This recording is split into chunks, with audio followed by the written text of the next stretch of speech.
Yo, what's up mga tunay? So welcome back to our channel. So today's vlog ay maggagawa tayo ng short clip. Ay hindi pala totally short kasi mahaba-haba ito eh. Gagawa tayo, ang vlog natin ngayon ay discussion about sa service crew. Yung mga daily routine o mga ginagawa as a dining crew. Dining ha, dining yung focus natin ngayon.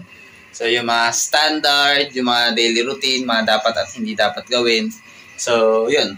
Bali itong video na to parang training system na kumbaga. Dito kayo kukuha na idea kung paano maging dining. Yun. So, bago lahat, ipasok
So yan ang mga katunay, naka-uniform na ako. So ayusin ko na itong butones para maayos.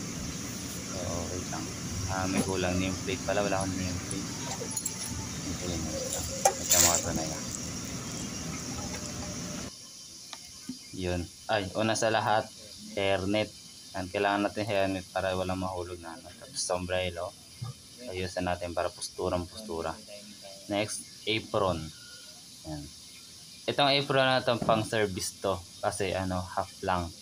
At pag kitchen kasi yung pula, usually nakikita natin. Next time pag magki-kitchen na ako, pula naman. Yun, nameplate. Ito na. Ito. Nameplate. Ito yung natin. Ayan, mark. Mark yung pangalan ko sa nameplate kasi mark ako. Dati kasi Ian. So mark Ian. Mark na muna. So, pabango. Yan, para magmukha tayong mabango. Yan, diba? Isa pa, bitin. Tapos, magkikita-kita tayo mamaya. So, yung mga tunay. So, una-una, pagkatapos ng mga BS, nag-punch na tayo. Kumala tayo ng time card, nag-punch tayo para hindi tumalik. Tapos, kukuha tayo na ng button belt. Ito yung tinatawag ng button belt. Medyo sira na. Meron siyang spray bottle, pula, towel, tapos waypal. Kasi wala kami waypal. Bali dalawang towel, isang wet, isang dry. Tapos yun.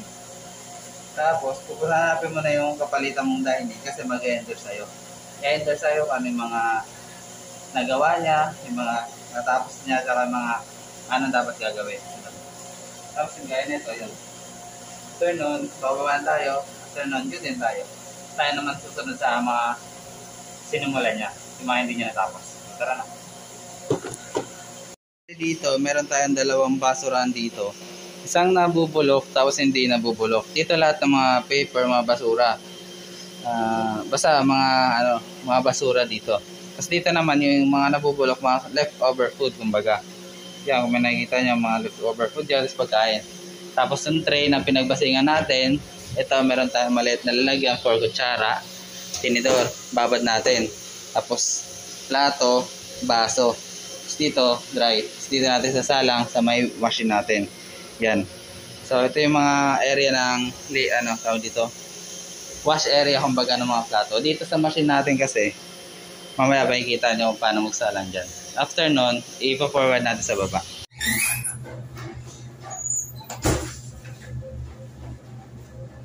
So ito naman yung UR kung tawagin. Dito naglalaban ng basahan, ng map. So papakita ko sa inyo. Naglalaban ng mga basahan na gamit na washing para hindi na mahirapan. Map bucket, map na red, blue para sa CR, red sa dining, sa counter, green naman sa kitchen. Tubig na may sabon, dilution para tipid. as garbage, yan, basura. Yan lang.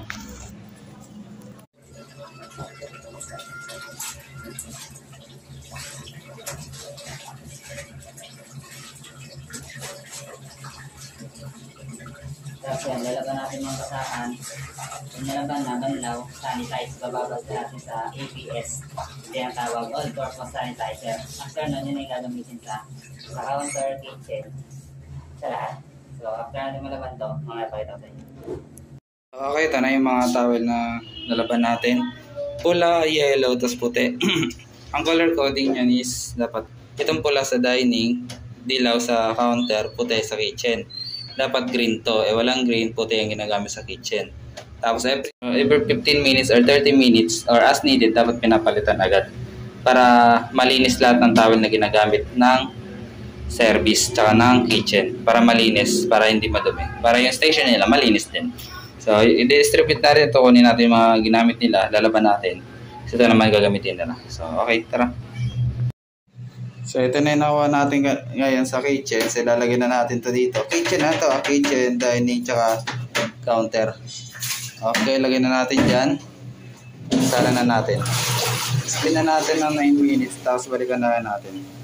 Babad na rin. Tapos mamaya na natin lalawan para malambot na malambot yung grease, mantika. Sa duty natin as a dining crew, ang every 15 to 30 minutes din or as needed, mag-check ng CR kung madumi. Tsaka yung bad odor, dapat maintain natin walang mabahong amoy. Yan. So malinis siya, okay na yan. Check na lang natin ulit mamaya. Tapos isa din to sa mga gawain natin na as a dining, maintaining dahil meron tayong lumalagap na pandemya, maintaining natin 15 minutes na habit natin na sanitize table and chairs. Yung gaya ng ginagawa ko is sinasanitize ko yung table tsaka set chair.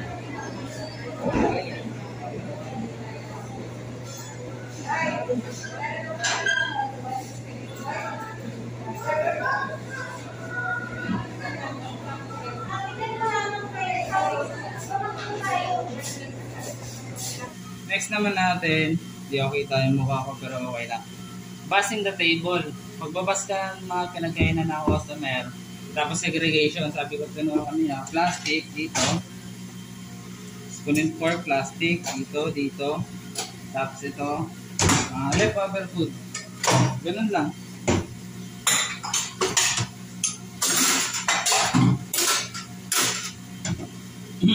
Segregation. Mas natin yung segregation One for daddy, 2 kids. Ito, tinatawag dito, basing, kalimutan ko tawag dito. Nalagay ko na lang dyan, pag na-edit ko sa baba. Anong tawag dito? Basta may basing ko, basing kayo na yun. Yun, after nun, yan.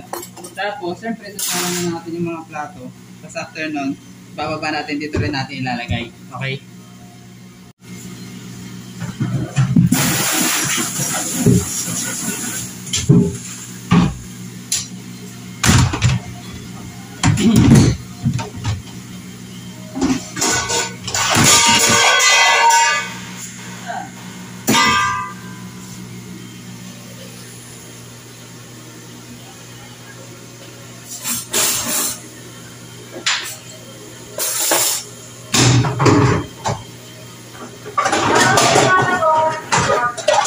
Scrubbing pot.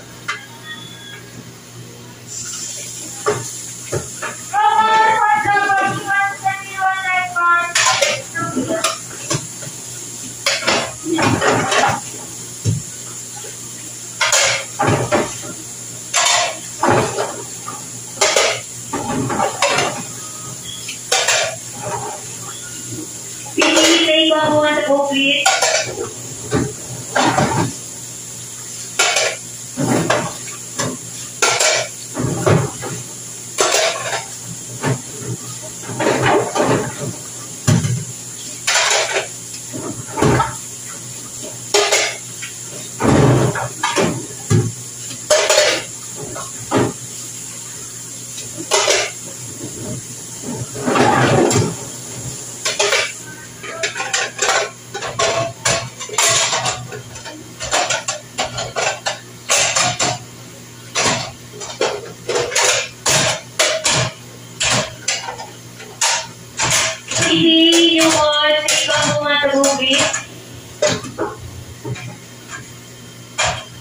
Isasalang natin to dito sa may bidding gabal.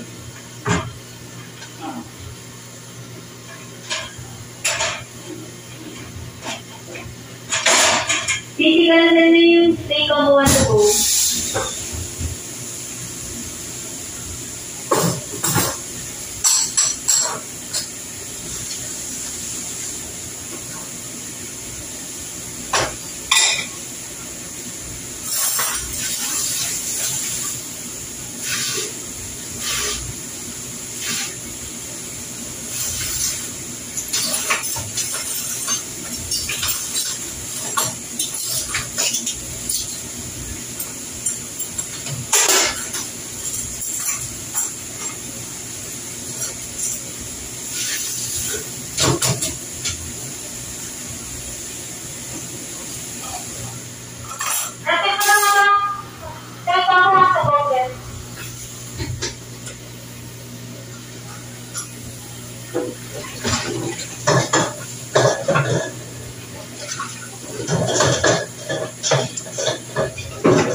Kaya siya natin nilalagay dito pagkatapos natin mabasi. Kasi para yung mga kaninja rin natin dito, sumapot. Para pag hindi kami natin. Kasi yun, lang talaga yung sa sanitize banlaw. Ito, pampalambot talaga ng para lumambot yung mga tao dito. Nakakanap ko yun. Ha? Sabon? Dalawa na lang sabon namin eh. Saan na yun? Wala ako. Bukas pa din dati.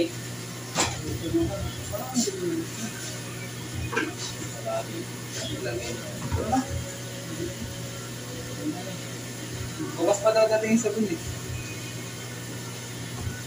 Nalagay niyo.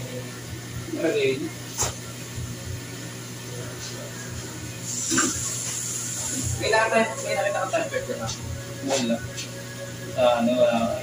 Easy, super light. Double steak one to go, please. Makapasa ka na ng dito. Additional minutes of one to go, please. Third po.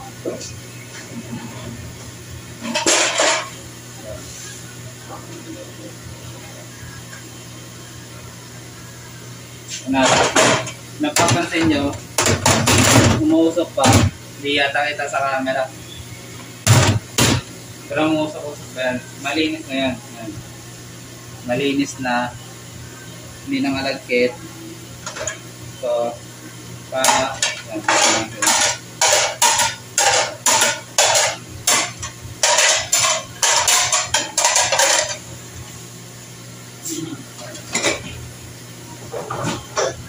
Yung baso, salawat natin doon.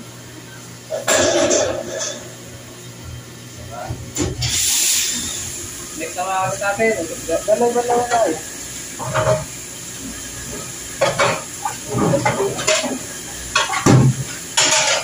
Maraming yan ito eh. Nakatulong lang para lumambot yung mga kanin-kanina na sa mga plato. Para pagsalang, dire-diretso na. Easy, double steak one to go, please. Hindi na tayo ulit ng salang.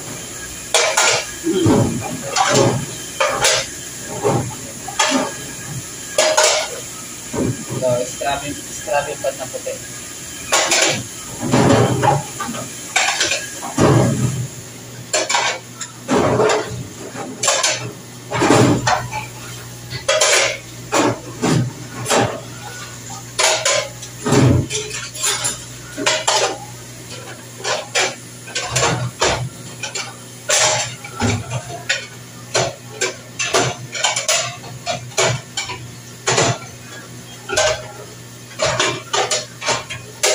Easy, take to go, please.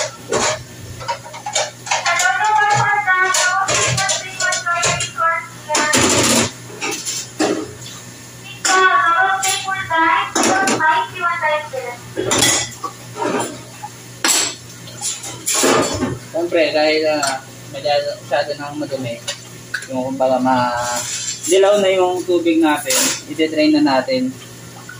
Tanggalan natin ang tubig. Papalitan na natin. Tapos lalagyan natin ng panibago. PE direct on the Rometo wheel. Number 4. Number 4.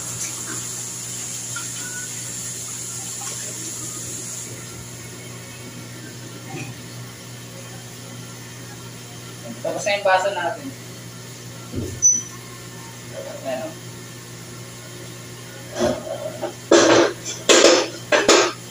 Sala na natin ito.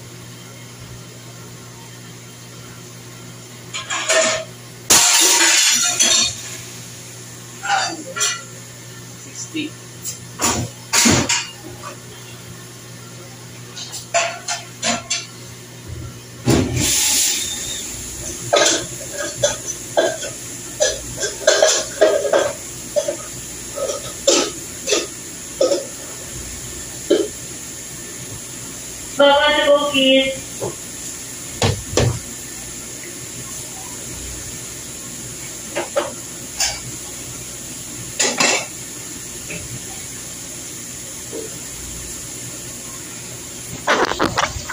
Natin tumbler tsaka yung mga mela or plato kung tawagin. Paparoon na sa baba to, tapos basing ulit tayo, tapos sanitize ulit tayo.